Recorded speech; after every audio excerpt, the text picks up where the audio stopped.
Bienvenidos al podcast OTL PUCB, donde aprenderás sobre temáticas relacionadas a propiedad intelectual y transferencia tecnológica. ¿Te interesa? Pon la oreja.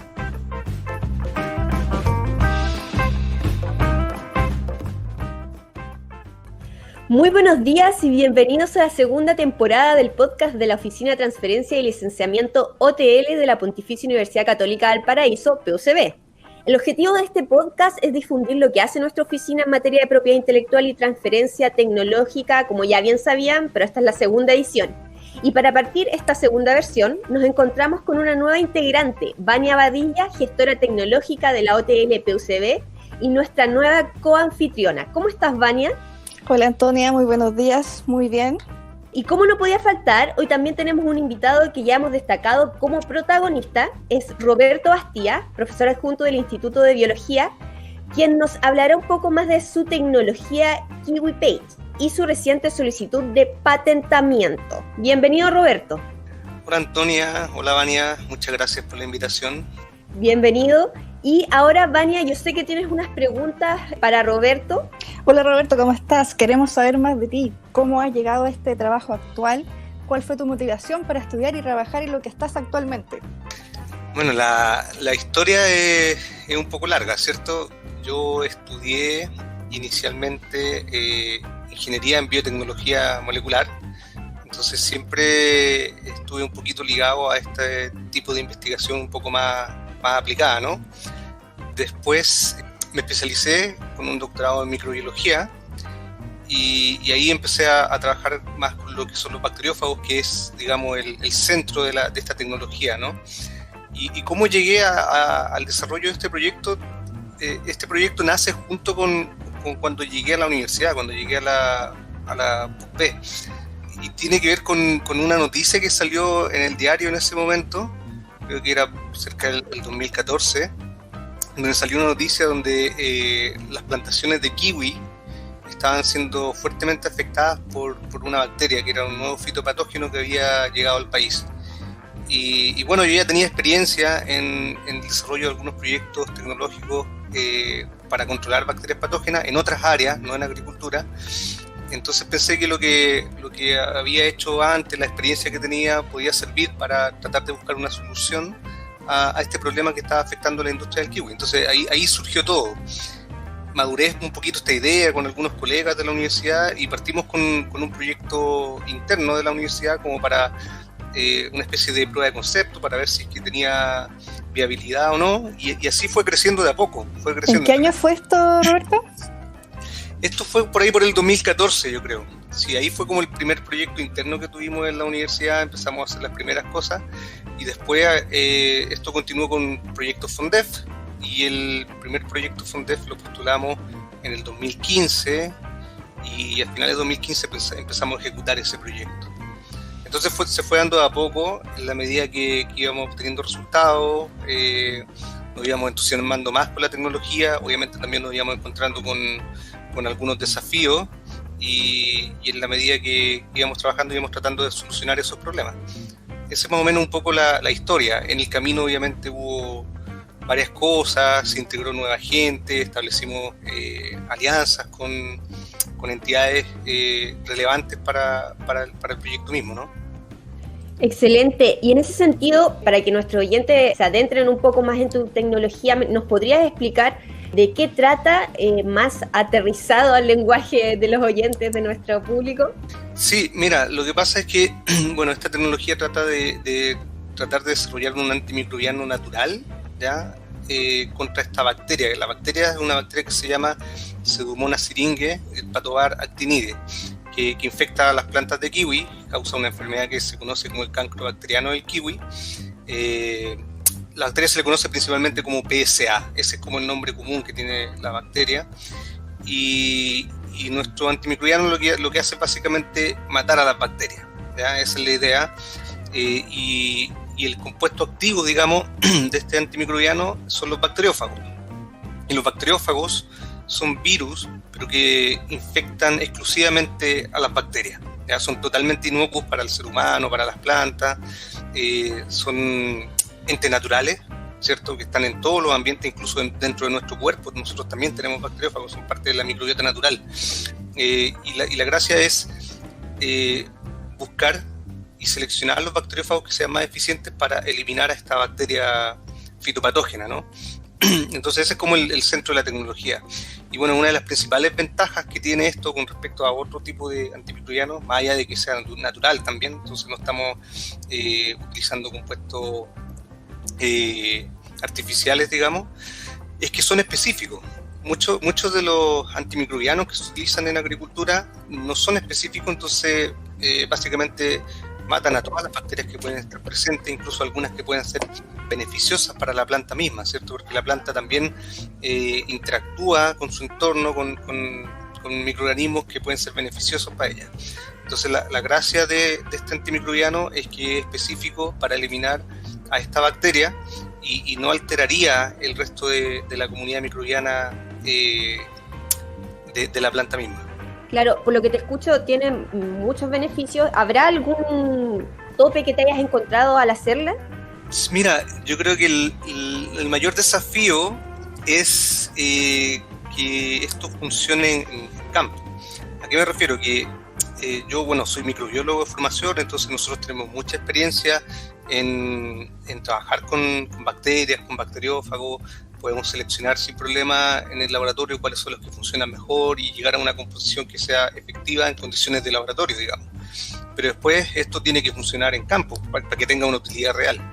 Y ahí uno se encuentra con desafíos totalmente distintos, ¿ya? Entonces, uno obviamente tiene que investigar para ir solucionando esos problemas y también tiene que ir estableciendo colaboraciones. Nosotros dentro del marco de este proyecto establecimos colaboraciones con el SAC por un lado, con el Comité del Kiwi también, con algunos productores de kiwi y también con expertos en fitopatología dentro de la misma universidad, o sea, con otros colegas de la universidad que también tienen experiencia más en este tema de control de enfermedades producidas por bacterias fitopatógenas en agricultura. Entonces, en el fondo, uno a través de eso va tratando de solucionar estos desafíos. ¿Y cuáles son los principales desafíos en campo?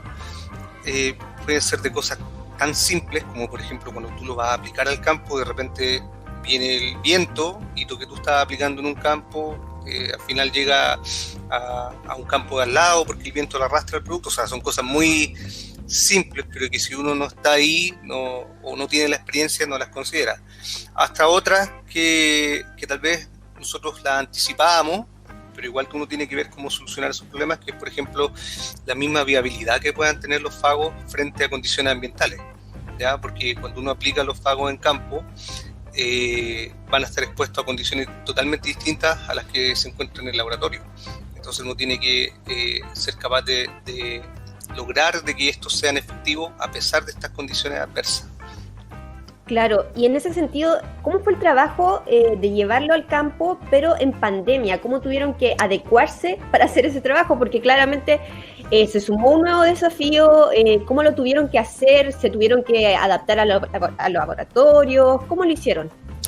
Sí, mira, eso fue súper complejo y ahí yo tengo que agradecer un montón el apoyo de la universidad, ¿cierto? Porque la universidad nos apoyó a que pudiésemos seguir trabajando en este proyecto, que en el fondo tenía la urgencia, porque como este es un producto que se aplica en un cultivo, en este caso de kiwi, nosotros teníamos la urgencia de probarlo, de evaluarlo en épocas determinadas del año, dentro de la producción de kiwi, ¿cierto? En épocas determinadas de la temporada, y si perdíamos esa oportunidad, ya básicamente no íbamos a poder evaluarlo. ¿Cómo nos organizamos? No fue simple, obviamente tuvimos que cumplir con toda la normativa existente, ¿cierto? Había muchas restricciones para trabajar.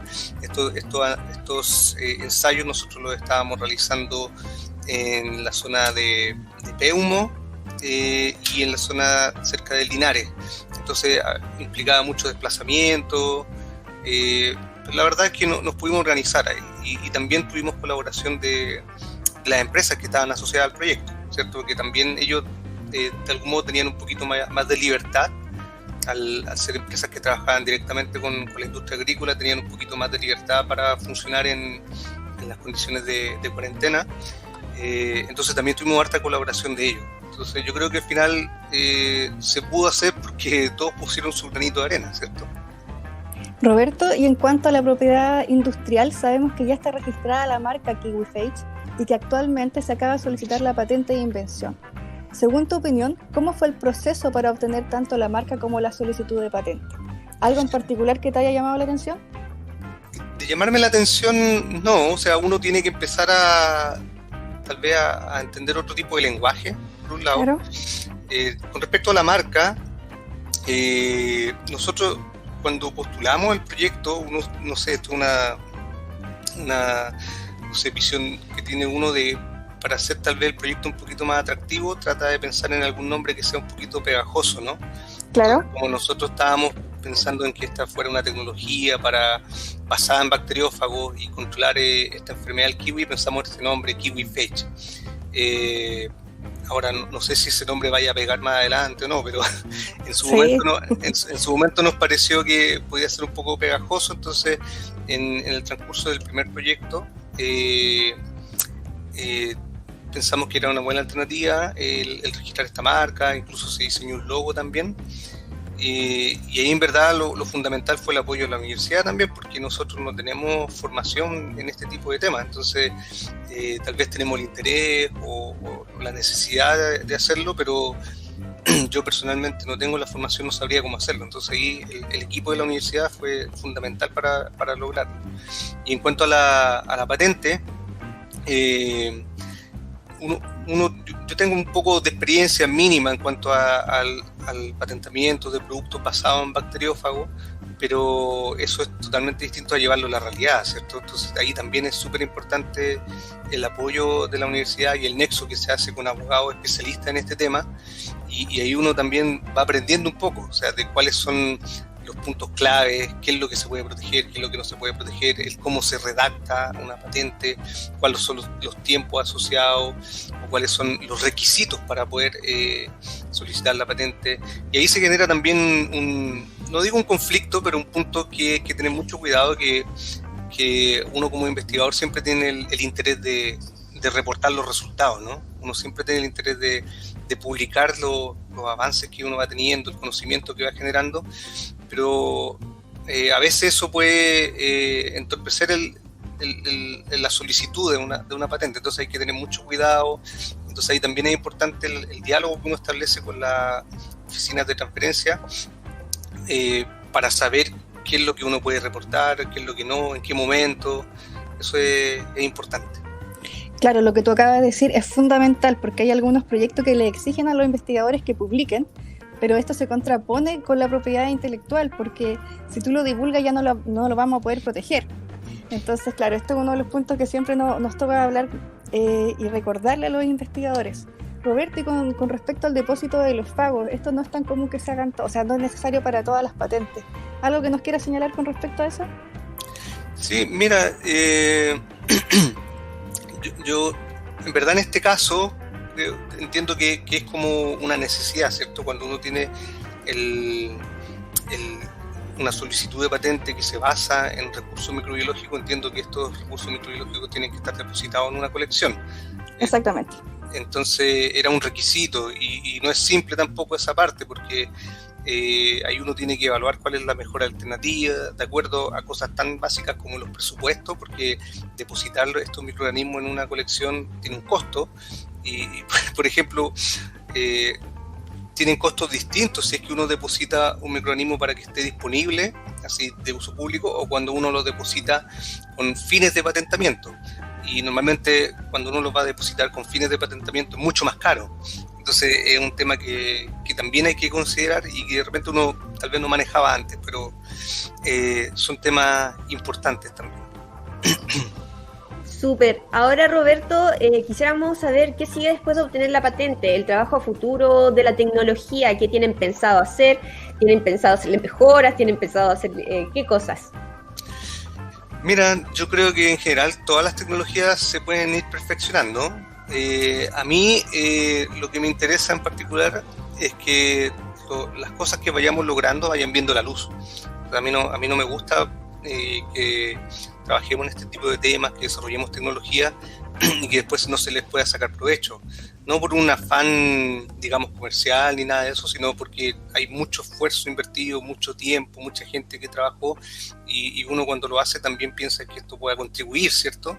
Entonces, a mí me gusta que esto, mi ideal es que pueda ver la luz y que no quede guardado en un cajón o que se refleje solamente en algún artículo, ¿no?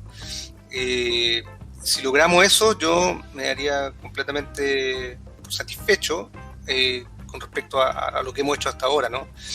Y después más adelante siempre hay muchas cosas que uno puede seguir investigando. A mí en lo particular me gusta mucho tratar de ir entendiendo los fenómenos, ¿ya? Ir entendiéndolos en profundidad. Entonces, por ejemplo, en este caso, si estamos hablando de usar bacteriófagos para controlar esta bacteria, la pregunta más simple es saber si la bacteria, o sea, si el fago mata a la bacteria, ¿cierto? Que eso es como lo simple.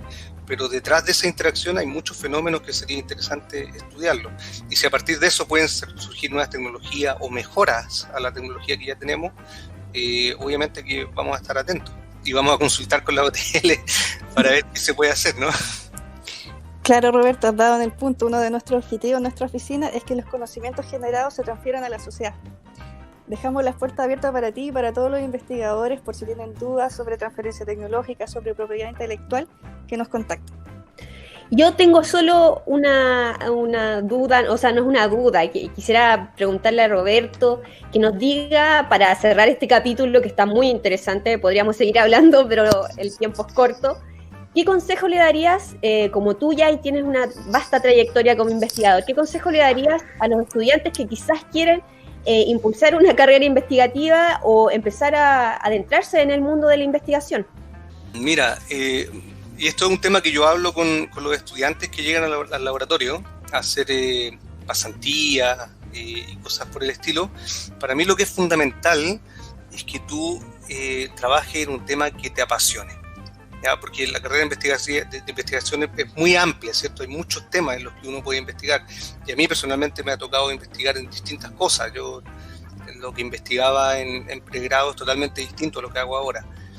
Entonces, para mí es fundamental que cuando tú empieces a investigar sea un tema que te apasione. ¿Y por qué digo eso? Porque la carrera de investigación está llena de cosas que no resultan. ¿Ya? Hablamos de hacer experimentos y cosas, o postular a proyectos, ¿cierto? Y que a veces no tienen resultados esperados, ¿no? Uno a veces no se adjudica un proyecto, a veces un experimento no te resulta. Entonces eso genera un poco de frustración. Y la mejor forma de tener la motivación para perseverar, ¿cierto?